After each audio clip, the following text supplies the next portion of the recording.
جب مجھے اپنے دل میں یاد کرتا میں بھی اسے اپنے دل میں یاد کرتا ہوں. جب میرا بندہ کسی محفل میں میرا ذکر کرتا ہے میں اس سے کہیں بہتر محفل میں اس کا ذکر کرتا ہوں. اللہ کی محفل تو ملائے اعلیٰ کی ہے، ملائکہ مقربین کی ہے. بہرحال اللہ کو تم اپنے دل میں مستحضر رکھو، اللہ تعالیٰ تمہیں بھی یاد رکھے گا. دوبارہ فرمایا احفظ اللہ تجدہ امامک تجاہک. اللہ کو یاد رکھو تو اپنے سامنے موجود پاؤ گے. جب چاہو دعا کرو تو احفظ اللہ تجدہ امامک یا تجاہک، اپنے سامنے موجود پاؤ گے. اذا سألت فاسأل اللہ. اب آ گیا وہ مرکزی مضمون. دیکھو جب مانگو اللہ سے مانگو، غیر اللہ کے سامنے ہاتھ دراز کرو ہی مت.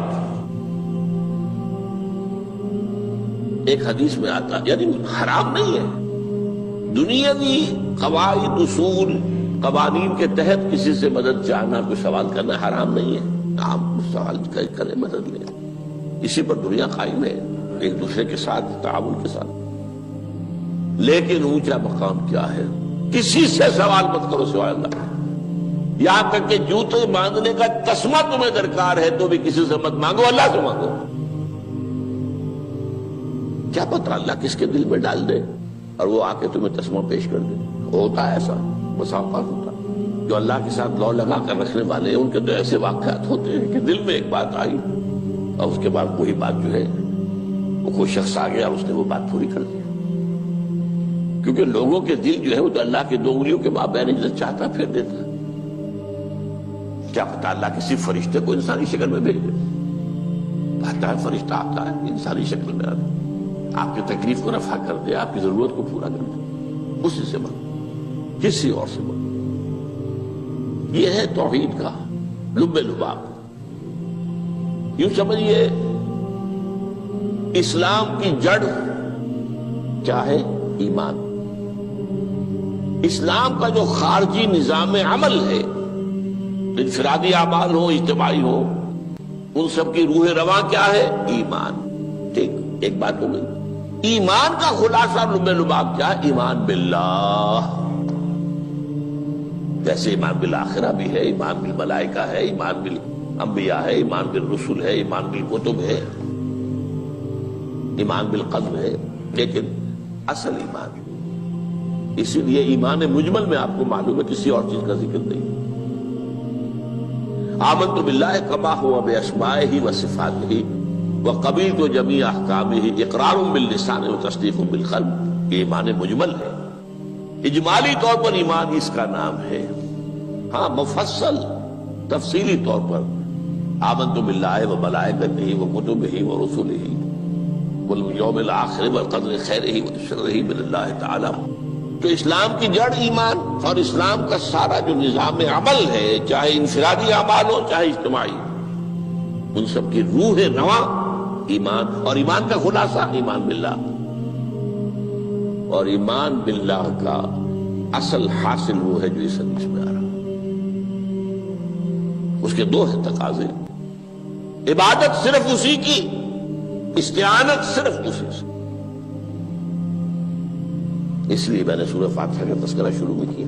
یہ عبادت کا جوہر ہے، عبادت کا جو ہے یہ ایمان کا حاصل. عبادت صرف اس کی ہے اور استعانت صرف اس سے. استعانت ہی میں سوال بھی آ گیا، یہ بھی مدد ہے. آپ کسی سے کچھ مدد مالی چاہ رہے ہیں یا کوئی اور مدد چاہتے ہیں، کسی کام میں مدد چاہتے ہیں، جیسے میں نے کہا تھا کہ سفارش کرانا چاہتے ہیں، یہ بھی مدد ہے. وَإِذَا اسْتَعَنْتَ فَاسْتَعِنْ بِاللَّهِ. اور جب مدد مانگو صرف اللہ سے مانگو. اور وہ سارے الفاظ یاد کر لیے: استدعاء، استعانت، استغاثہ. یہ جو غوث اعظم سے استغاثہ کیا جاتا ہے یہ تو شرک ہے.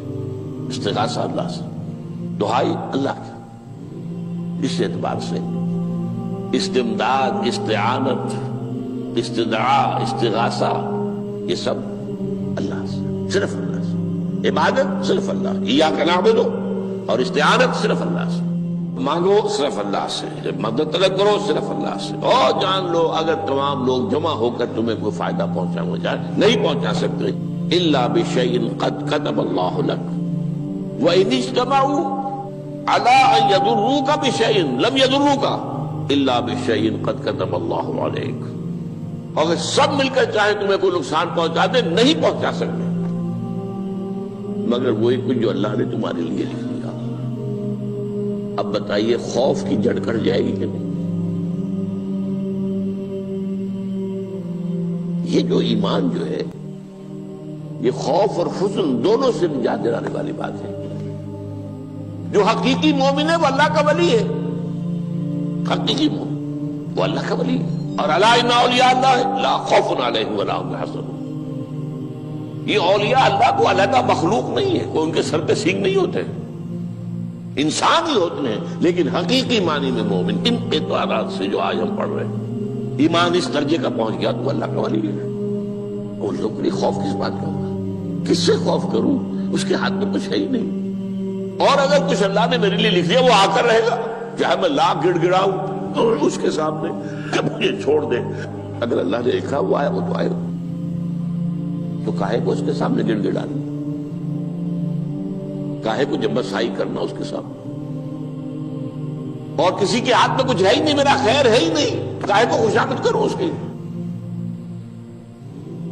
اور سنیے، رفعت الاقلام، دیکھو نوجوان، قلمیں اٹھا لی گئی ہیں، وجفت الصحف، اور جو رجسٹر ہیں صحیفے ان کی سیاہی خشک ہو چکی ہے۔ یہ ہے وہ اللہ کا علم، اس میں ہر شے لکھ دی گئی ہے، اس کی قلم اٹھا لیے گئے۔ جیسے آپ کو معلوم ہے امتحان ہوتا تھا، 3 گھنٹے ختم ہو گئے، اسٹاپ رائٹنگ، بس اب قلم رک جانا چاہیے۔ وہ قلم تو تقدیر کا کاتب جو ہے وہ قلم اس کا اب اٹھا لیا گیا، اور جو صحیفے جن پر کے لکھا گیا وہ خشک بھی ہو گئے۔ یہ تو روایت ہے جو امام ترمذی نے جس کو روایت کیا، یہ متن ان کا ہے جو ہم نے پڑھا ابھی، اور ان کا قول یہ ہے کہ یہ حدیث حسن صحیح ہے، لیکن یہی روایت اور انہی راوی سے عبداللہ ابن عباس سے رضی اللہ تعالیٰ عنہما اور بھی محدثین نے کی ہے، تو اس میں سے ایک اور متن جو ہے وہ یہاں پر امام نووی نے دے دیا ہے۔ احفظ اللہ تجدہ امامک، یہ تو پہلا وہ ٹکڑا تھا، وقت تو جاہک تھا، یہاں امامک ہے، امام مطلب ایک ہی ہے، اپنے سامنے پاؤ گے۔ اللہ کی حفاظت کرو، اللہ کو دل میں، اللہ کی یاد کو محفوظ رکھو، گویا کہ اللہ کو مستحضر رکھو۔ ذکر اللہ کے معنی کیا ہے؟ استحضار اللہ فی القلب، یہ ذکر اللہ ہے۔ جنہیں ہم ذکر سمجھ بیٹھے ہیں وہ ذکر کے ذریعے ہے۔ اقیم الصلاۃ لذکری، نماز قائم کرو میری یاد کے لیے، نماز ذریعہ ہے یاد کا۔ یہ علیحدہ بات ہے کہ آپ نے 17 رکعتیں بھی پڑھ لی ہو عشاء کی اور یاد آپ کو آئی ہی نہیں کوئی، آپ تو ایک میکینیکل انداز میں جو ہے وہ اٹھک بیٹھک کر رہے ہیں اور آپ کی زبان سے کچھ بھی نکل رہا ہے، تو اس کا آپ کے شعور سے، دل کی گہرائی سے کوئی رابطہ ہے ہی نہیں، وہ ذکر تو نہیں ہوا۔ ہاں نماز فرض تھی وہ ادا ہو گئی، آپ کی ایک فرض ادا ہو گئی۔ تو جنہیں ہم نے ذکر سمجھا وہ ذرائع ذکر ہے، اللہ اللہ سبحان اللہ سبحان اللہ زبان سے، یہ تاکہ اس کے نتیجے میں وہ ذکر حاصل ہو جائے۔ استحضار اللہ فی القلب، ذکر کے معنی ہے استحضار اللہ فی القلب۔ تعرف الی اللہ فی الرخاء، اور دیکھو کشادگی کے وقت میں تم اللہ کو یاد رکھو، اللہ کی طرف رجوع کیے رہو، بھول نہ جاؤ۔ وہ نہ ہو جو کبھی کہا تھا، بہادر شاہ ظفر کے اشعار میں سے بہت زور کا شعر ہے، ظفر آدمی اس کو نہ جانیے چاہے کتنا ہی ہو فام و زکا، جسے عیش میں یاد خدا نہ رہی، جسے تیش میں خوف خدا نہ رہا۔ وہ ہے کشادگی کی حالت میں، جبکہ تمہارے لیے کشادگی ہے، اللہ کی طرف رجوع کیے رکھو۔ یعرف کا فی الشدہ، تو اللہ اپنی توجہ تم پر رکھے گا شدت کے وقت میں، جب تمہیں کوئی تکلیف ہے اس تکلیف کو تم پر آسان کر دے گا۔ تکلیف تو آنی ہے، جو لکھی ہوئی ہے وہ تو آئے گی، لیکن یہ کہ اللہ تعالیٰ اس کی شدت کو، ایک ہی چیز ہے جس کو ایک انسان بہت شدت کے ساتھ محسوس کر رہا ہے، دوسرا آدمی اتنا نہیں محسوس کر رہا ہے، احساس کا معاملہ ہوگا نا۔ وہ تو اصل میں اگر انسان کی نرز کٹی ہوئی ہے تو احساس ہوگا ہی نہیں، سر سے نہیں ہوگا۔ تو اس اعتبار سے اللہ تعالیٰ تمہارے لیے وہ شدت کی کمی کر دے گا۔ وَاعْلَمْ أَنَّمَا أَخْطَأَكَ لَمْ يَكُنْ لِيُصِيبَكَ، اور جان لو جو چیز تم سے چھوٹ گئی ہے، رہ گئی ہے، وہ ہرگز تمہیں ملنے والی نہیں تھی۔ اب آپ نے کسی ملازمت کے لیے درخواست دی ہے، درخواستیں مانگی گئی ہیں، اپنی سی محنت کر لی، نہیں ملی ملازمت، اب آپ بیٹھے ہوئے افسوس میں، رنج میں، غم میں، فلاں نے یہ کر دیا، فلاں نے یہ کر دیا، وہ فلاں جو ہے بڑی تکڑی سفارش لے آیا تھا، فلاں نے رشوت دے دی۔ چھوڑو میاں اس کو، وہ تمہارے لیے نہیں تھی۔ کاہے کو اپنے ذہن کے اندر یہ کھچڑی پکا رہے ہو بیٹھے ہوئے؟ خواہ آپ شاید سوء ظن میں بھی مبتلا ہو رہے ہو، کسی نے نہ رشوت دی اور آپ سمجھتے ہو کہ رشوت دی ہے اس نے۔ یہ ساری چیزیں جو ساری سیئات، ان کی جڑ کٹ جائے گی۔ وَاعْلَمْ أَنَّمَا أَخْطَأَكَ لَمْ يَكُنْ لِيُصِيبَكَ وَمَا أَصَابَكَ، اور جو چیز تم پر آ گئی، لَمْ يَكُنْ لِيُخْطِئَكَ، ہو ہی نہیں سکتا تھا کہ وہ تم پر نہ آ۔ یہ کر لیتا تو ہو جاتا، شاید یہ کر لیتا، میں نے ٹیکا پہلے لگوا دیا ہوتا تو یہ بات نہ ہوتی۔ بھائی وہ جو ہونا تھا وہ ہونا تھا۔ اب یہ وہ چیز ہے جس سے انسان میں کیفیت پیدا ہوتی، تسلیم و رضا۔ ہم بھی تسلیم کی خو ڈالیں گے، بے نیازی تیری عادت ہی صحیح، اے اللہ جو تو نے چاہا مجھے قبول ہے۔ اسی لیے میں نے آپ کو آیتیں سنائی سورہ تغابن کی، ما اصاب من مصیبت الا باذن اللہ، کوئی مصیبت نہیں آتی مگر اللہ کے اذن سے۔ وَمَن یؤمن باللہ یہد قلبہ، جو اللہ پر ایمان رکھتا ہو اللہ اس کے دل کو ہدایت دے دیتا ہے۔ ہدایت کس بات کی؟ تسلیم و رضا۔ سر دوستاں سلامت کہ تو خنجر آزمائی، نہ شبد نصیب دشمن کے شبد ہلاکے تیغت۔ اے اللہ تیری طرف سے ہے، مجھے قبول ہے، اور بظاہر مجھے تکلیف ہو رہی ہے لیکن یقیناً اس میں میرا کوئی خیر ہے۔ بیدک الخیر، تیرے ہاتھ میں تو خیر ہی خیر ہے، جو بھی تیری طرف سے آئے۔ سر تسلیم خم ہے جو مزاج یاد میں آئے۔ اور یہ مضمون جو ہے زیادہ بڑے پیمانے پر سورہ حدید میں آیا ہے۔ ما اصاب من مصیبت فی الارض ولا فی انفسکم الا فی کتاب من قبل ان نبرأہا، کوئی مصیبت نہیں آتی نہ تمہاری جانوں میں نہ زمین میں، زمین میں زلزلہ آ جانا، سیلاب آ جانا، کچھ اور زمین کا دھنس جانا، یا یہ ہے کہ تمہاری جانوں میں کوئی بخار ہو گیا، کوئی اور تکلیف ہو گئی، اچانک معلوم ہوا کہ انسان جو کینسر ہے، اور کینسر بھی اب 3rd سٹیج کو پہنچ چکا ہے، لیکن جو بھی آیا ہے وہ اللہ کے علم کی کتاب میں پہلے سے لکھا ہوا ہے۔ فی کتاب من قبل ان نبرأہا، یہ کتاب میں درج ہے اس سے پہلے کہ ہم اسے ظاہر کریں۔ اس کا نتیجہ کیا نکلنا چاہیے؟ لیکن لا تأسوا علی ما فاتکم ولا تفرحوا بما آتاکم،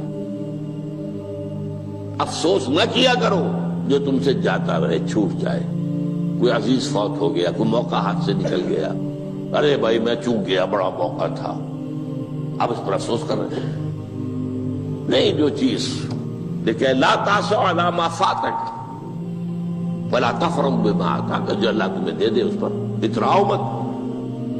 وما اصابک لم یکن لیخطئک واعلم ان النصر مع الصبر، اور جان لو اللہ کی مدد صبر کے ساتھ آتی ہے، جو آئے اس کی طرف سے جھیلو، زبان پر کلمہ شکوہ اور شکایت نہ آئے، اللہ سے شکایت نہ آئے، تسلیم و رضا، جو تیری رضا ہے۔ تیری صحت ہمیں منظور ہے لیکن اس کو، مولانا محمد علی جوہر ایک مرتبہ جیل میں گئے، ایک بیٹی بیمار ہوئی، فوت ہو گئی، اس کے بعد دوسری مرتبہ پھر جیل میں گئے، دوسری بیٹی کو وہی بیماری ہوئی، جیل میں اطلاع ملی کہ بیٹی کو یہ بیماری ہو گئی ہے۔ تو خط لکھا ہے اشعار کی شکل میں، کا آخری شعر یہ ہے: تیری صحت ہمیں منظور ہے لیکن اس کو نہیں منظور تو پھر ہم کو بھی منظور۔ ہم تو چاہتے ہیں میں بیٹی کے تجھے شفا ہو جائے، اسے منظور نہیں تو پھر ہمیں بھی منظور۔ وَاعْلَمْ أَنَّ النَّصْرَ مَعَ الصَّبْرِ وَأَنَّ الْفَرَجَ مَعَ الْكَرْبِ۔ فرج، فراخی، کھل جانا کسی چیز کا، یہ ہے کرب کے ساتھ، تکلیف کے ساتھ، تکلیف ہوتی ہے ساتھ۔ اللہ نے قانون بنایا ہے دنیا کا۔ اب آپ اندازہ کیجئے بچے کی ولادت میں ماں کو کتنی تکلیف اٹھانی پڑتی ہے۔ آج کل تو فیشن ہو گیا ہے، سیدھے سیدھے جاؤ، آپریشن کراؤ، تکلیف سے بچ جاؤ، لیکن یہ ہے کہ یہ بھی آپ کے علم میں ہوگا، وہ ساری تکلیف جیسے ہی بچے کو لا کر ماں کے برابر لٹایا ہے، ساری تکلیف ختم، پھر جو راحت اس سے میسر آتی ہے۔ ان الفرج مع الکرب وان مع العسر یسرا، اسی لیے میں نے وہ آیتیں بھی پڑھی تھی، ان مع العسر یسرا، ان مع العسر یسرا۔ اس دنیا میں یہ اللہ نے نظام بنایا ہے، سختیاں جھیلنی ہی ہوں گی۔ لقد خلقنا الانسان فی کبد، ہم نے انسان کو پیدا کیا مشقت کے اندر، مشقت تو کرنی پڑے گی۔